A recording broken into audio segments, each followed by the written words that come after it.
becomes his own experiment. Be afraid. Be very afraid.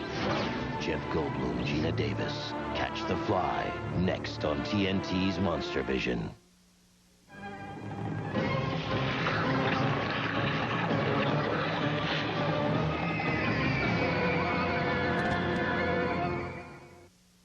Hey, Joe Bob Briggs here. You know, over the holidays, I thought I needed a part-time job, so I tried to get hired as a professional condom tester. They said I was underqualified. What do you think they meant by that? Anyhow, it's a new year, and so it's time for the annual Joe Bob Briggs Safe Sex Let's Beat This AIDS Deal Scientific Birth Control Survey. I have it right here, and I think you're going to be a little bit surprised at some of the results. This year, we tested 94 different brands of condoms, including the new triple-ply Cornhusker Mr. Magic, which is the only condom assembled by hand at a factory in Athens, Georgia. But after interviewing Selma Dulles, the sole employee of that factory, we wouldn't recommend the Husker for general use. Okay, here's the highlights of this year's survey. The Yamabuki No. 2 lubricated. This is the first year that we've tested Japanese condoms, and we finally decided that, hey, there's got to be something in our lives these people don't make money off of. We refuse to recommend these things on principle, so no way, Jose, on that one. Next, the Ramses Extra with spermicidal lubricant and reservoir end.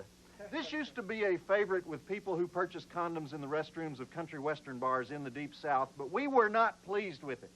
We attached the Ramses Extra to a helium gas tank, blew it up into a balloon of about 18 inches in diameter, then twisted it into the shape of an iguana with big ears. At this point, the left ear sprung a leak, and we were unable to use the condom. We also had to send the person wearing it to the emergency room where he is resting comfortably. All right, our third test was the Lifestyle Stimula Vibra Rib. We pumped 3.5 gallons of Old Milwaukee into this condom till it looked like an overinflated beach ball, and then we dropped it off a 7-story building onto a bed of nails. Now, the Lifestyle Stimula never ruptured, but the so-called Vibra Ribs ceased to vibrate. We find this unacceptable, especially since we didn't notice the defect until somebody had already used the same condom later that night. Next, we have the Chic Featherlight Snug Fit. Now, to see just how snug it was, we pulled this condom down over Luke Springer's head to see if we could make out his facial features while he was wearing it. Not only could we see the perfect outline of his nose, cheekbones, lips, and chin, but Luke also could not breathe, proving that the advertising claims of a total latex vacuum during condom use were true. We strongly recommend this brand. We also ask that if you purchase a Featherlight, you make a donation to the Luke Springer Memorial Fund. Next, the Protex Contracept Plus. Stinky. I'm sorry, we don't go any farther when we can't get past the opening of the package. Next, the Trojan Cling Tight Natural Lamb. Now, condoms made out of lamb intestines have always struck me as just a little kinky. But we'll do anything to support the depressed Texas sheep and goat industry. So we tried all the usual tests on this one. We couldn't break it, so we stuffed it with cherry bombs, threw it in an incinerator, went back 4 hours later, and it was still in one piece, ready for action. They didn't carry these babies in Vietnam for nothing. And finally, we've got your lady condom brands. We've got Lady Trojan, Lady Protex Ultra Thin, Lady Excita Extra, Lady Lifestyles Nuda. And when these first came out, we were kind of skeptical. Can you really trust a woman to buy the condom, use the condom, take care of the condom? And then somebody told us that the man still has to wear these condoms. Can you believe this? I mean, we got to do everything already. I don't see the point. What if you died during sex, too? You want your family to read a coroner's report that says deceased had lacerations on his clavicle and a slight deformity of the left kneecap and was wearing a lubricated Lady Fiesta Nude Plus with ribbing? I think not. We'll pass. But remember, you know what they say, no glove, no love. No rap, get a slap. Put a little jacket on him, keep him warm. And speaking of protection, Jeff Goldblum gets into his telepod without checking for sanitation, and you know what happens in the David Cronenberg thriller, The Fly, which is our first feature on MonsterVision tonight. It's Insect Night on MonsterVision, The Fly, followed by The Swarm. And this first movie we're going to watch is David Cronenberg's masterpiece, in my opinion. I'm going to give you those drive-in totals at the first commercial break. We took up all our time with the condom report, but it's very important in this day and age. This is the best horror flick of the 80s. Roll it. You know the great thing about talking about condoms on TV? I can deduct every condom I buy this year off my income taxes. That could be $7, $8. We will return to The Fly in a moment on TNT MonsterVision. Back to MonsterVision host Joe Bob Briggs on The Fly.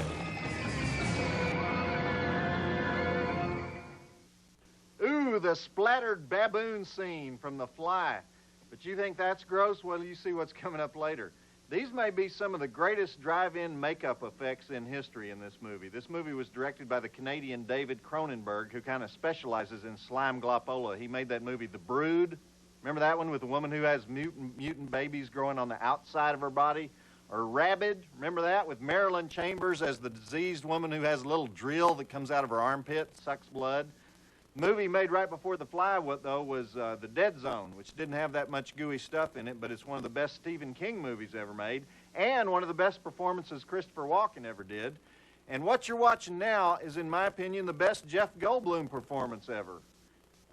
Anyhow, David breaks out the blood bags in the last part of this flick, but for right now, it's a great, weird, scientific love triangle, sort of. Don't you just hate John Getz, that magazine editor boyfriend? Some actors would have done that role softer, I think. They would have tried to make themselves more likable. But Getz just goes whole hog on that thing, makes himself into a total stalker slime ball. It's the opposite of his most famous role as the dimwit guy in Blood Simple. But really good actor. I hadn't seen him lately. Anyhow, roll the film. Best horror movie of the 80s. And, forgot to give the drive-in totals. 2 dead bodies, 1 dead baboon, 1 breast, 6 quarts blood, 7 quarts vomit, 8 quarts undecided, unsuccessful Norelco cure, 1 compound fracture, baboon zapping, excessive body hair, huge maggot birthing, ceiling walking, ear rolls, fingernails roll, teeth roll, hand rolls, foot rolls, gratuitous fly puke.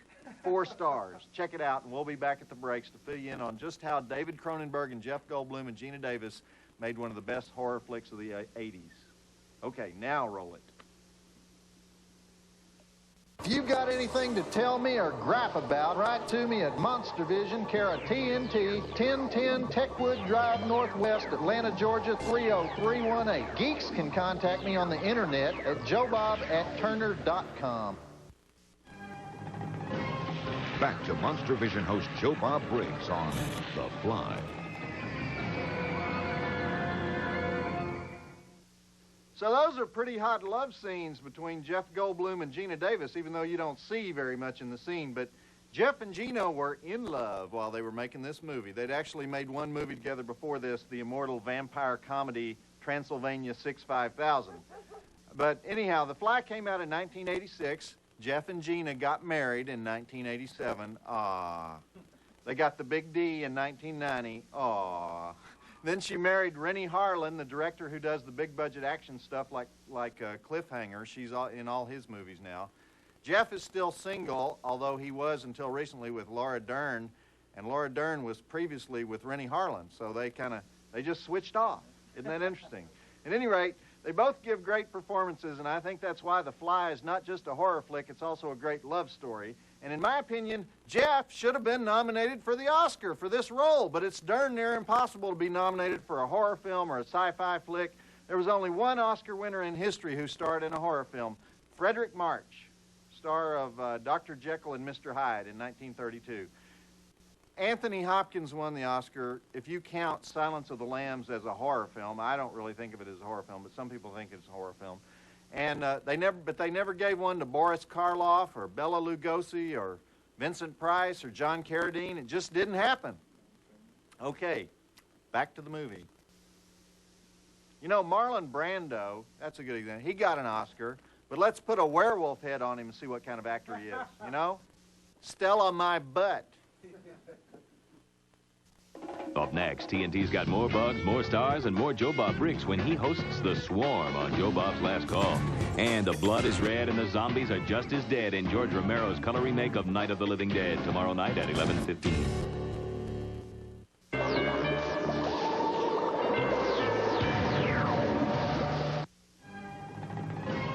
Back to MonsterVision host Joe Bob Briggs on The Fly.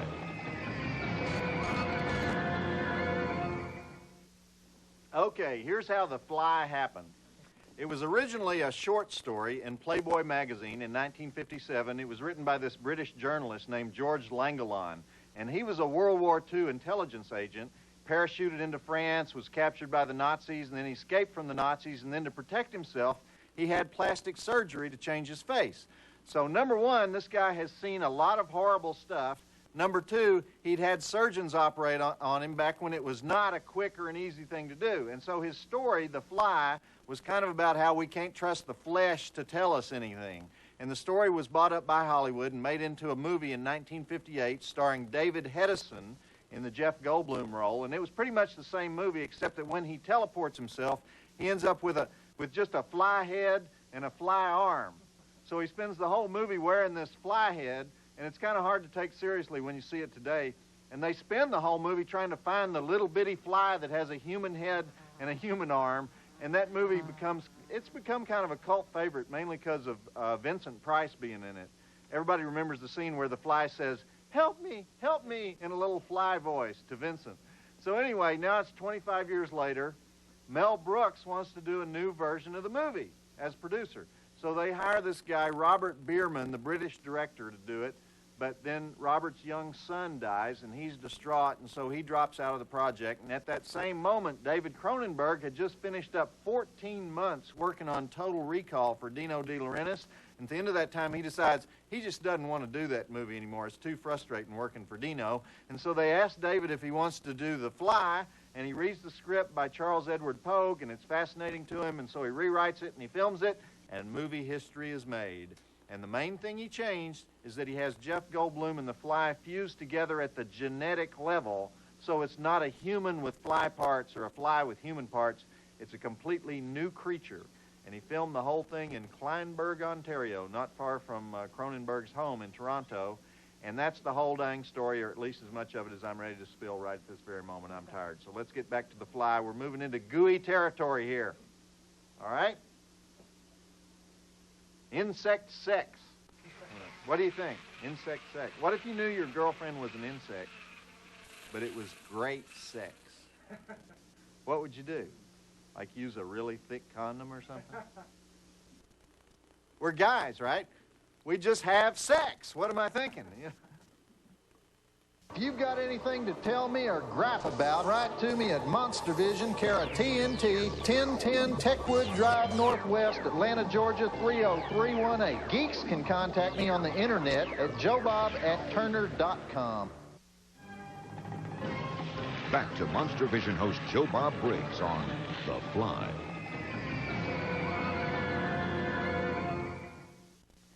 Well, the reason that last scene didn't make total sense is that Jeff Goldblum actually broke that guy's arm in the arm wrestling match.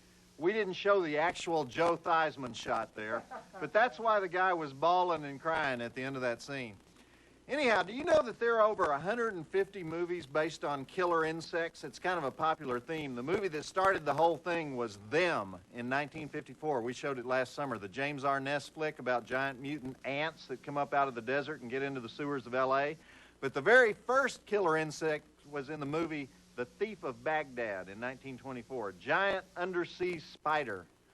And then the first half-man, half-insect, which is kind of what we're dealing with here, was this guy in This Island Earth, if you remember that one, in 1955. The funniest mutant insect was that spider-bat-rat-crab combination in The Angry Red Planet in 1960. No, I take that back. It was the giant spider invasion in 1975. Remember that one? The giant spiders were Volkswagen Beetles with carpet thrown over the top and giant legs sticking out from the side. But anyway, we're showing two of the most famous deadly insect pictures tonight, The Fly, and then the most expensive one ever made, The Swarm. Okay, back to The Fly. Jeff is just falling apart, isn't he? Of course, the gooier he gets, the funnier he gets. It's like kind of watching a bad comedian in Vegas or something. You can't take your eyes off him. You keep thinking, this is fascinating. He knows how bad he is, but he keeps doing it anyway. It's like picking at a gunshot wound. He enjoys that pain, you know? Up next, TNT's got more bugs, more stars, and more Joe Bob Briggs when he hosts The Swarm on Joe Bob's Last Call. And the blood is red and the zombies are just as dead in George Romero's color remake of Night of the Living Dead, tomorrow night at 11:15.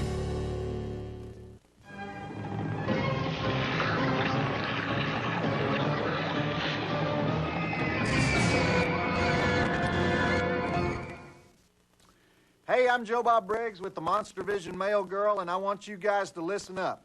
You've got 3 ways to get in touch with us. The first way is you can write to us at 1010 Techwood Drive, Northwest, Atlanta, Georgia, 30318. You can also email us, joebob@turner.com. Now, some of you turkeys were writing this address on an envelope. That doesn't work. The third way is we have a website. I have no idea what a website is, but the address of it is www.tnt-tv.com. You have anything to say, honey? I know what a website is. Well, good for you. Write to us. Nothing nasty now. Don't miss MonsterVision with host Joe Bob Briggs and Honey, the TNT Mail Girl. Friday nights only on TNT.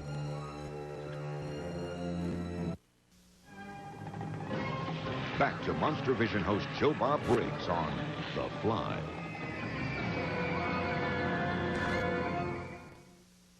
Okay, I should tell you about a scene that was cut out of the original movie right at this point. Now, we didn't cut it out of the movie. Don't get mad at us. The studio took it out before the movie was released.